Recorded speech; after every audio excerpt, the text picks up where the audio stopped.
Okay, hello everybody, and welcome to episode 5 of Let's Talk Comics. And this week we are doing a special program. I talked about it last week that today we were going to be talking about a special topic, and this topic is one that is very current and it's out there. It's for everybody, and it has to do with the things that are happening all across the United States um, with the protests and the rioting and the discomfort, sorry, that a large portion of the population is feeling with the situation that escalated from um, the unfortunate events that led to the killing of George Floyd. And well, it's something that's got to be said. It's got to be talked about because we can't ignore it. It can't be ignored anymore. And I've said it in other forums and other spaces. The most amazing thing is that what the African American community is asking for is something that they've been asking for probably since the founding of the United States. To be treated like human beings, to be treated with respect, and everybody deserves it. And today I'm going to be dedicating this episode to talking about Marvel's black superheroes. And I chose Marvel over DC for today's episode because for great for Marvel fans, Marvel was probably the first one to to address the issue of black superheroes. Um, in fact, the first black superhero was created by Stan Lee and Jack Kirby all the way back in the 1960s when that wasn't a popular thing. I mean, just think about it. 1960s, early 1960s, civil rights movement, and Marvel comes out with a black character superhero and introduces it in number 52 of the world's greatest comics magazine, The Fantastic Four, introducing the sensational Black Panther. Now, today, everybody knows who the Black Panther is. But what about before the Avengers movies? How many of you actually knew about the Black Panther? And I have to admit, when I was a teenager, I didn't really know a lot about Black Panther uh, growing up because I didn't read many books that involved the Black Panther on a regular basis. I never read the Black Panther comic books when I was growing up. I would see him occasionally in Daredevil comics or maybe every once in a while in the Avengers comic books. But um, when I was a teenager, I was more into Superman, Batman, and X Men, and he wasn't really there for the X Men.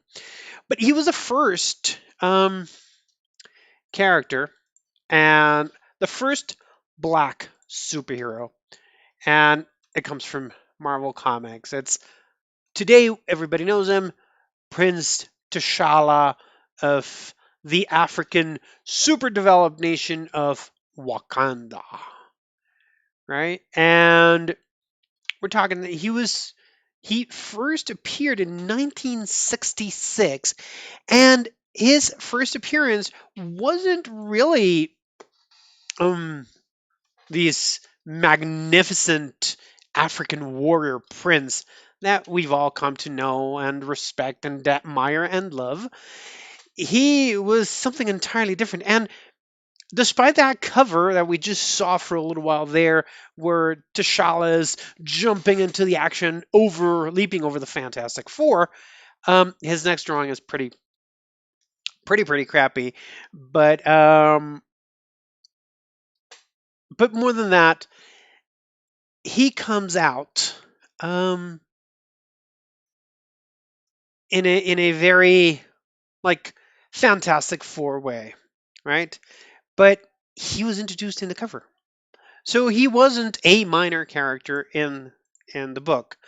Um, so I will be talking a little bit more about each of the issues, but I'm not going to stop. I'm not going to do an in-depth cover of covering or discussion of every um, every character, right? Um, but but there's a lot of things to be said. So one thing that needs to be said about Black Panther is that he started out living in New York, and he was a teacher. He was a high school teacher at one point, and we can see him uh, in many of the Daredevil comic books. And it's interesting to see him in the Daredevil comic books because Daredevil, unlike the Fantastic Four, you got to keep in mind that every comic book series has a different feel, a different focus, and Fantastic Four is an adventure comic. Right? It's these intergalactic explorers who were hit by cosmic rays, and so this African prince is a little bit out of place there, but in Daredevil, um, it's different because Daredevil is a down to earth, urban city comic. It's in the alleyways of Hell's Kitchen in New York. It's not this highbrow adventure. It's a little bit more like this. And we have one story in particular in 1969, Daredevil number 52, coincidentally, is the first time that Black Panther appears in Daredevil. So we have the coincidence of number 52 in Fantastic Four, number 52 in Daredevil. And this was so the first one, he was written originally by Stan Lee and drawn by Jack Kirby. Now in number 52 of Daredevil, he's written by Roy Thomas and drawn by Barry Smith, but Stan Lee is still the editor. He is still Stan's creature, right? And the interesting thing about this one, about this comic, is that the title of the comic is Night of the Panther. And it's the introduction of Black Panther on the Daredevil uh, world, if you will. And um, here we go. These are the opening credits, and the amazing thing is, if you can read it right there, it says sirens wailing, bubblegum machine flashing, the whole Megillah. Must be more than a litter bug on the loose, huh? And then the police, who are in the bottom, say, we're tearing this town apart, young lady, looking for Daredevil. At this point in the history, Daredevil is in trouble, and the police are looking for him all over the place. And what's amazing about this shot is that we have these two African American characters that look like a father and son on the splash page, the first page of Daredevil. And they're talking to this very white police officer leaning out of the car. We've got to find him. It's a matter of life and death, his death. And the comic book then transitions into a scene. And speaking of police, I don't know if you can hear it. There's a police helicopter flying over my house right now. So, um, now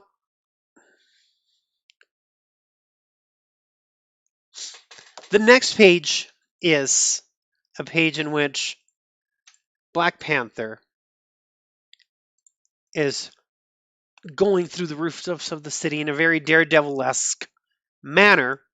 And then we have the police finding Black Panther instead of Daredevil. And here, this is the point where Black Panther is part of the Avengers. So, and which is why I would see him later on, he would quit the Avengers. But in the late 1960s, I hadn't been born yet. Um, hence my not reading him in the Avengers when he was a member of the Avengers. But he was a member of the Avengers in the late 1960s. And the police shine a light on him, and one police officer says to the other, "Don't jump the gun, Charlie. That's not DD at all. It's one of the Avengers, the one called the Black Panther." And they apologize to him, and they don't know that he's a black man. Because unlike Daredevil, Black Panther's mask is a full face mask. It covers him entirely, and he could be white, he could be black. They don't know. But for us reading it and knowing he's a black man, it's an interesting.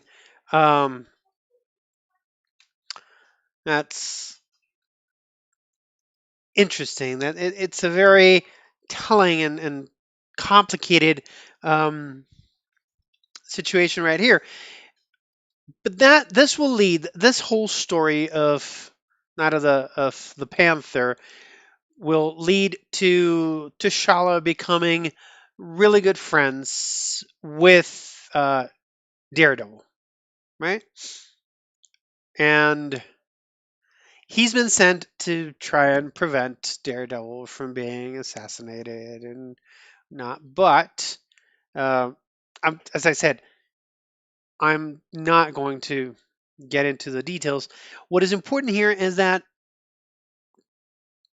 this is Black Panther getting involved in the everyday grind of Matt Murdock into that I don't know, that entire criminal petty crime urban sprawl feel um, of Daredevil. And this will lead to a very close friendship where they end up um, working together.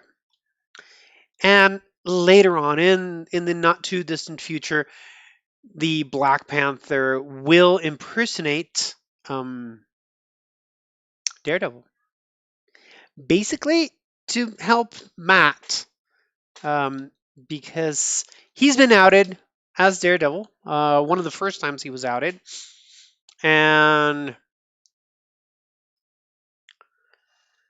he has to fight the rumors, and then Black Panther puts on the Daredevil costume, which is a very interesting situation because the Daredevil costume covers Matt's upper portion of his face, but it leaves his mouth and nose and chin uncovered. So it's very easy to see that he's a white man, whereas T'Challa is a black man.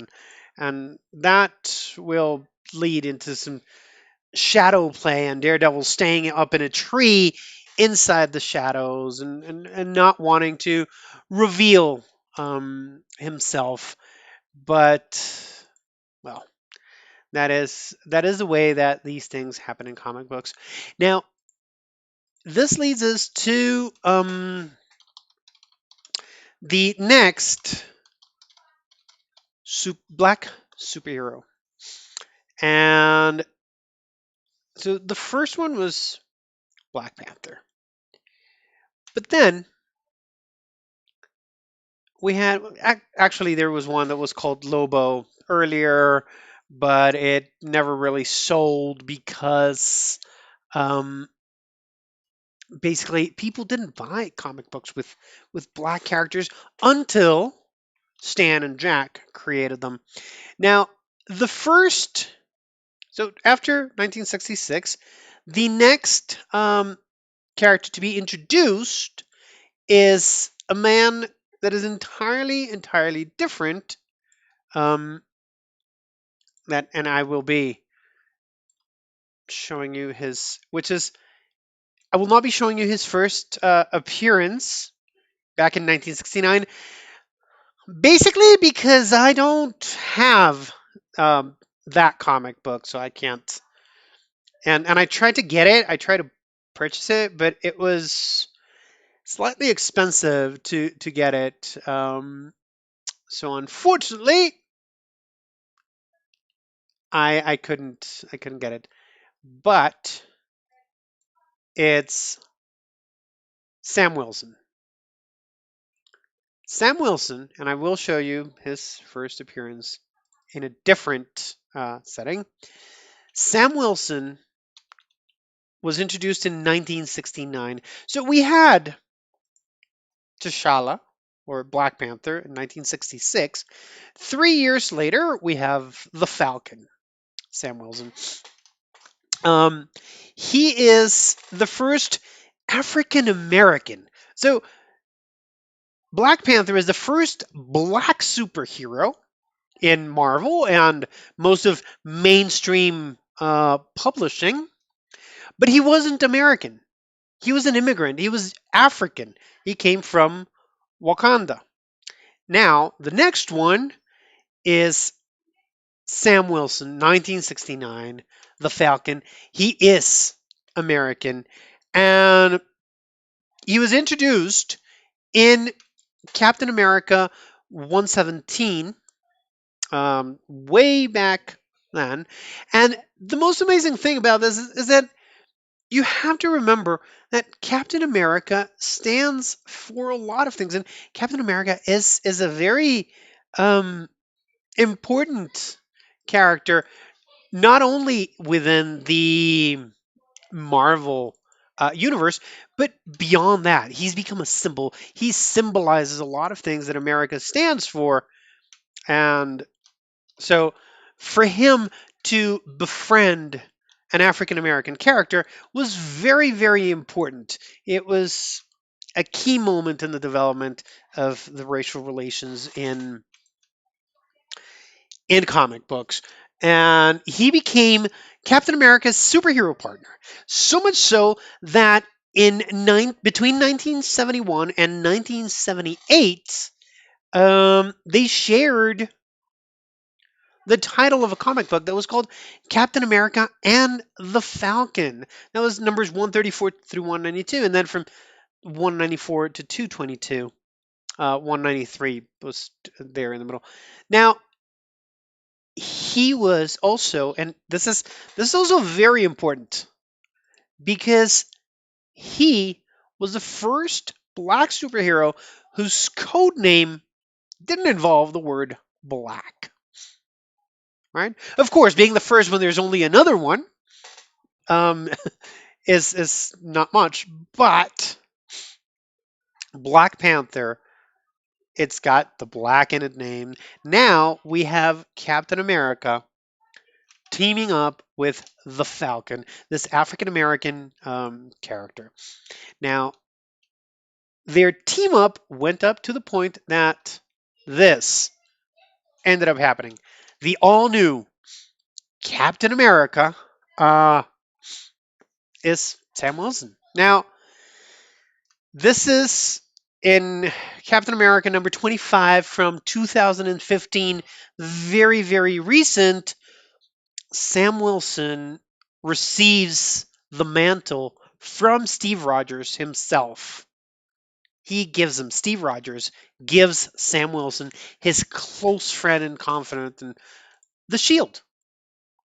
The shield of Captain America goes to an African American character, which is a huge statement. And it's a huge political statement on the part of Marvel by saying it's a reminder, um, as a reminder that America is much more diverse than just the white people, as I said at the end of last class. Now, last episode. Um, now, another another um, important thing is that Sam Wilson is a member of the Avengers. He and he's been around since 1969. Now, the next one from 1972, very different character. Very different character than both of these two characters. The first one, T'Challa is a prince, you know, and he is he comes from a wealthy African nation. He's an immigrant. He's in New York to study and teach, and he will eventually go back to Africa. And a lot of little things will that set him apart. He's not your average guy. It's a little bit of like what happened um to Aquaman. You know, it's a little bit like that. And the DC comics, like being a prince and all that jazz, and that has its entire feel. Then you have the Falcon. He is military. He is with Captain America. He's African American, but he's still a member of the military. And as a member of the military, he has certain privilege. And I'm going to put some very big quotes on that word, because, as we all know, being African American uh, is the antithesis of privilege in many occasions. But still, being part of the military gives him some little bit higher up access. But then in 1972 comes one guy who is entirely different than the previous two, because he is your everyday Joe. Um, and he appears for the first time in his own comic book. And it's 1972. So we've gone from 1966 to 1969. And now we are in 1972, and we have Luke Cage. Luke Cage, Hero for Hire. That was his first appearance. Hero for Hire number one. And he was the first character who had his own title. He was the first African American character to have his own solo title. Now, there's a few things around Luke Cage that have to be said and have to be taken into account. And one of them is that Luke Cage is a former convict. And he was experimented on while in prison by the government. So he he is there's this whole cliche behind this character, and his 1970s wardrobe doesn't help. This is him getting into an argument with Spider-Man and Spider-Man 123, 1973. Um, Luke Cage, Hero for Hire, just smacking Spidey with a haymaker, you know. But you can just see the black pants and the very yellow, very open shirt and the metal bandana on his head. He's a very, very retro 1970s character. He's a very typical, stereotypical character when he is first introduced. And we can see that in his hairstyle and his hairdo. It is like he's sporting the African American, the afro hair, and he's being, but so it's those stereotypes. And despite Marvel being this open and wonderfully accepting company, and there for the rights of all and inclusive and whatever, it's still mired in its own culture and its own times. And it is the unfortunate cliche that the black man is the convict. The it's not a white man who's a convict who becomes uh, a an experimental guinea pig in prison. It's a black man, right? And many of the issues, he is a down and out on his luck character. And you gotta remember this. He is a hero for hire, which is another word for mercenary, basically. He is there to be hired and to do what other people do because they feel it's their duty. And this guy's going like, you know what? No, I'm doing it for the cash on it. Now, I'm doing it for good, not doing any evil deeds, but he's still in it for the cash. Now, this comes at this whole at a very complex time, and this is the beauty of comic books. Comic books have this entirely wonderful social background of when they are released, and there was a popular horrible genre. It was the black exploitation films, and this is one another reminder of how horrible things have been. Uh, it's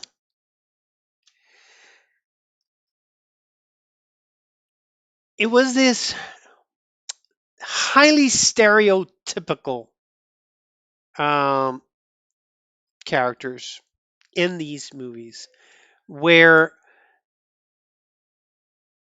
there's apparently, and I'm trying to explain it in a way that is understandable and appealing, but that doesn't like rile too many people up, but it's inevitable.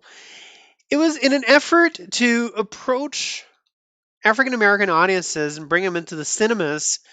Hollywood started making movies with black characters, but those those black characters were entirely stereotypical.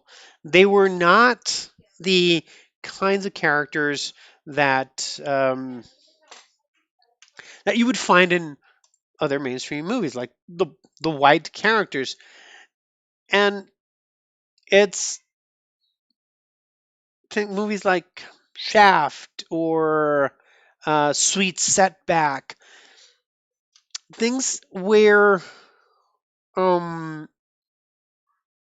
you have these very stereotypical characters. And that eventually led to a huge backlash against the black exploitation character movies because it just doesn't feel right. But it was a popular thing, and in the midst of this popularity thing comes Luke Cage, Hero for Hire. You know, so here we go.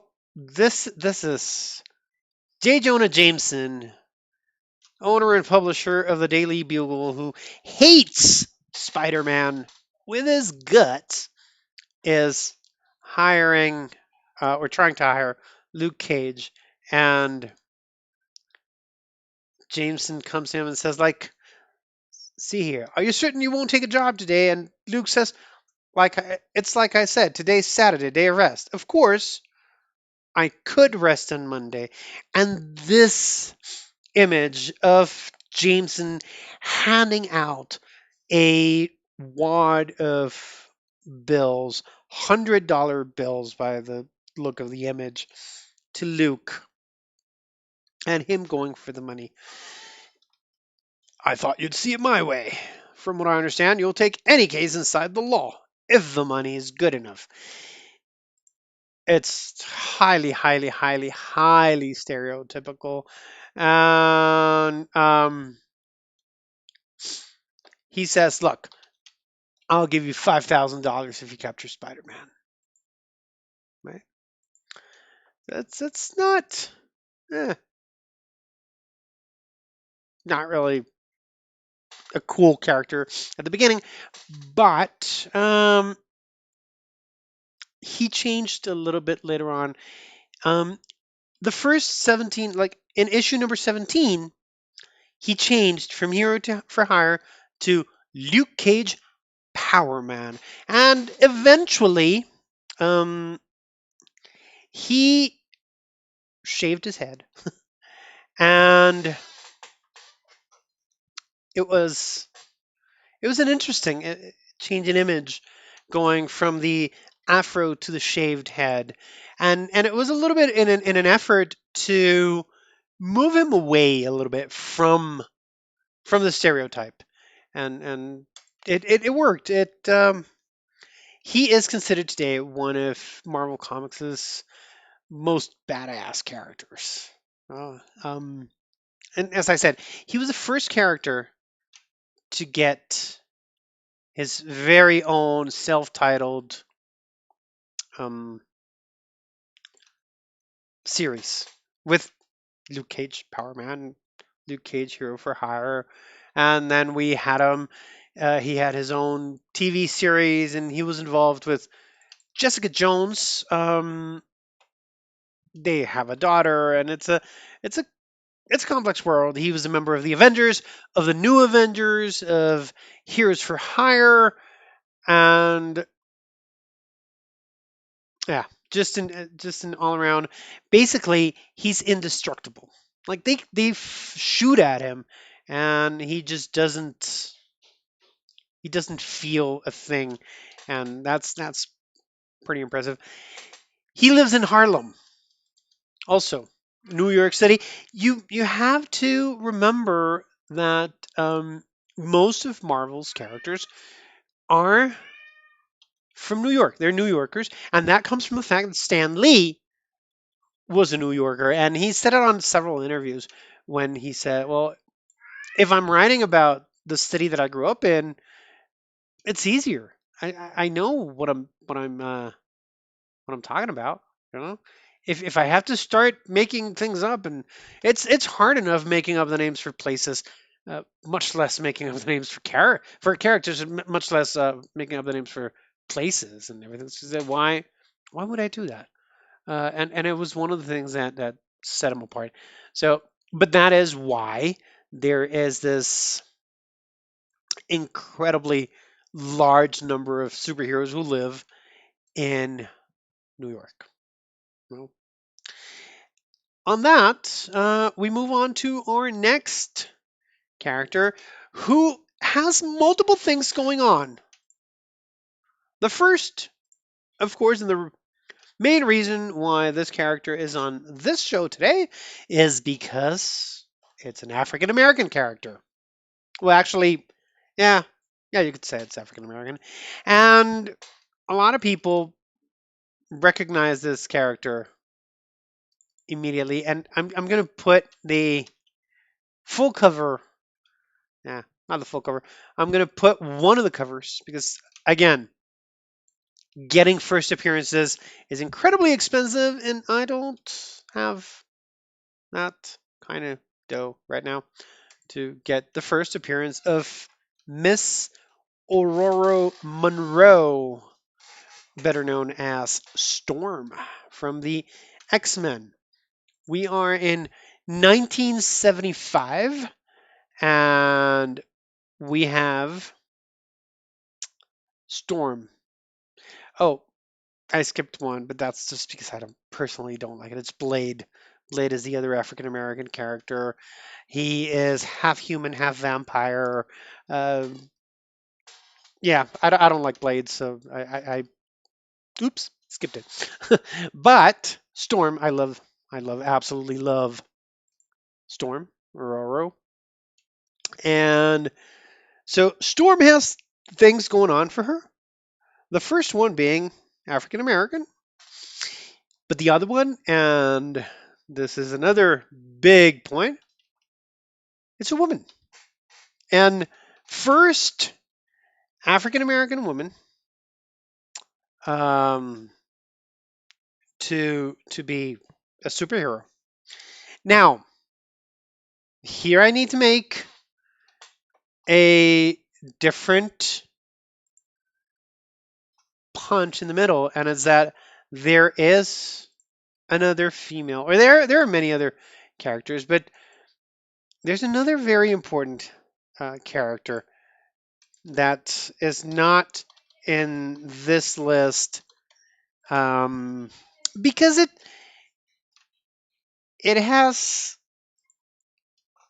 it it's close to Storm in terms of when she appeared.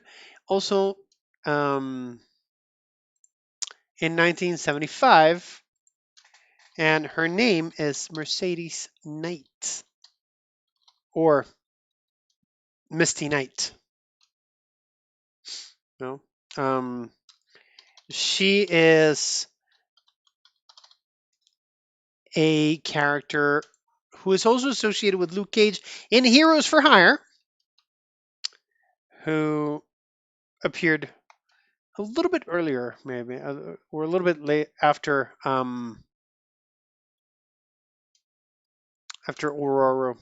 Can't remember which of the two came first, but the case is that Storm, Aurora Monroe, is one of the most popular X-Men characters. She is this amazing weather controlling mutant, especially mostly she is with good with as her name suggests storms, but especially lightning. She controls lightning with a precision that, if you think about it, she doesn't shoot the lightning from her hands. No, she calls down lightning from the sky. This is a very, very impressive feat. Now, she appeared for the first time in Giant Size X-Men #1, 1975. Um, she is one of the major characters in the X-Men. She has been the team leader when Scott Summers, Cyclops, didn't want to be there. She turned out to be a Kenyan princess who ended up marrying Prince T'Challa. The marriage didn't last, but one of the most important things here, again, we have this stereotype of Aurora. She grows up as an orphan in the streets of Cairo in Egypt. So, because of her mutant powers and whatnot. So, and up to this point, I can tell you honestly, up to 1975, um, this was it.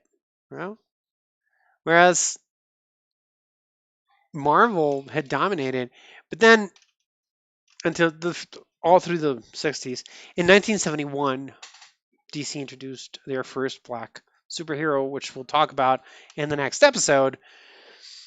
And then after Marvel had all these black superheroes from the 60s and the early 70s, we had Black Panther, we had the Falcon, we had Luke Cage, we had Misty Knight, we have Storm. That's 5 African American characters, or black characters, because they're not all American. Uh, Aurora is half American, half Kenyan.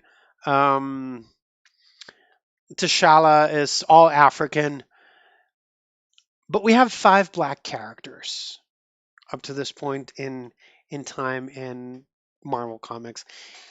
And in 1971, it's DC's turn to start bringing in the black characters. And there are others who came out. So, in fact, the first African American character to be introduced in comic books, in major comic books, was not Black Panther.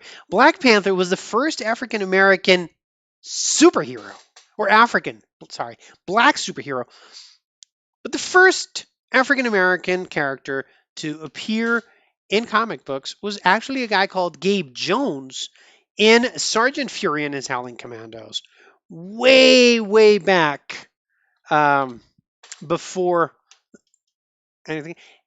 No, not way back. 1963, Gabe Jones. He was an African American soldier in World War II. He was a member of the platoon with Sergeant Nick Fury, right? Who later on in life will be a black character, but originally in the original Earth 616 continuity of Marvel Comics is this really white dude with really piercing blue eye, because he, of course, loses one of his eyes uh, in World War II. He knows Captain America, of course, and whatnot. And one of the members of his platoon was Gabe Jones, and his first appearance was a number 1, but it's interesting to see that on May of 1963, in Sergeant Fury and his Howling Commandos number 1, Gabe Jones is the only member of the platoon of the squad of Howling Commandos who is not on the cover. And it's not a coincidence that this happens with the black character. You know, but it was a little bit like, oh, here's a quota, here's a black character. He's a trumpet player, he's a jazz musician. So that's one additional character from 1963. Then in 1966, we get Bill Foster. Bill Foster, he starts out as a supporting non-power character. He's got no superpowers whatsoever um, initially. Later on in life, he will be associated, and he appeared in Avengers 32, then in Power Man with Luke Cage, and in 1975, Bill Foster gains the size changing powers and he becomes Black Goliath. So remember how I told you that the word black is in many of these superheroes? Well, here we go. Black Goliath. Now we've seen Bill Foster in one of the Marvel movies, but the non-powered version of Bill Foster, we haven't seen him in his Black Goliath, and I don't know if we're gonna see him. I honestly don't know if we're going to see Bill Foster coming into the movies. Now, 1967, we got Robbie Robertson. He is the second in command at the Daily Bugle. You know, now he is also like he sometimes is the one who keeps J. Jonah Jameson in check to not want to murder and strangle and kill Spider-Man, which is a very very important role. Now, he is one of the key characters in Spider-Man's supporting cast. He appeared in 1967 in The Amazing Spider-Man number 51. Now, those are the major black superheroes um, from Marvel Comics. And as you can see, there's not a lot of them. There's not a lot of them until 1975 in Marvel. Now, a few others will come out later. Of course, Black Panther's series will feature um, a lot more African characters, black characters, because of his being a prince from Wakanda, and we get a lot of that. Um, of that. Now, as I said, Misty Knight. Um, Misty Knight is this incredible. She's a NYPD police officer who loses an arm and gets a bionic arm from um, from Tony Stark. So, and she is part of the Heroes for Hire, and an all around badass as well. But again, we have all these little little cliches that are there. In recent years, however, and the the superhero genre, and especially Marvel, has brought in a few more characters, and now we have uh, a black Spider-Man, you know, and we have, of course, the alternate reality Nick Fury in the Ultimate Marvel universe, where Nick Fury is black. He's basically Samuel L. Jackson's characters. We have Bishop in the X-Men as well. He appeared in 1991. We've got Static in 1993. James Rhodes, War Machine, with Iron Man. He appeared in 1979. Mm, we've got, well, Blades, as I said, 1973. I'm looking here at a list. Now, there's Miles Morales, as I said, Spider Man, half Latino, half black, which is in itself a pretty powerful political statement. You know? A half Latino, half black character becoming Spider Man. You know? Now, I'm going to show you a few just to wrap it up a little bit. I know I've been like a little bit all over the place, but that's what this was all about. It was about bringing to light some of the images from the history of comic books where black characters have played a role. Now, in the annual edition of New Avengers, annual number 1, New Avengers, which is in 2006 after Avengers Disassemble, where Black Goliath was murdered and a lot of things happened. Jessica Jones has given birth to Luke Cage's baby, right? Um, but it's the wedding of Luke Cage and Jessica. And you got to remember, as I said, that Luke was a very stereotypical 70s black man, and that they wanted to move away from the cliches, but they didn't move away from the stereotypes entirely. I mean, just look at the guy. Just look at the guy in 2006. There's still the stereotype with the bandana and the mustache and the gold chain. And this is the moment where Jessica Jones says yes to marrying Luke Cage. And I absolutely love the stars and the twinkling in his eyes. And then he just does this really, really, really goofy face of going like, I can't believe it. I can't believe she said yes. This is unbelievable. Now,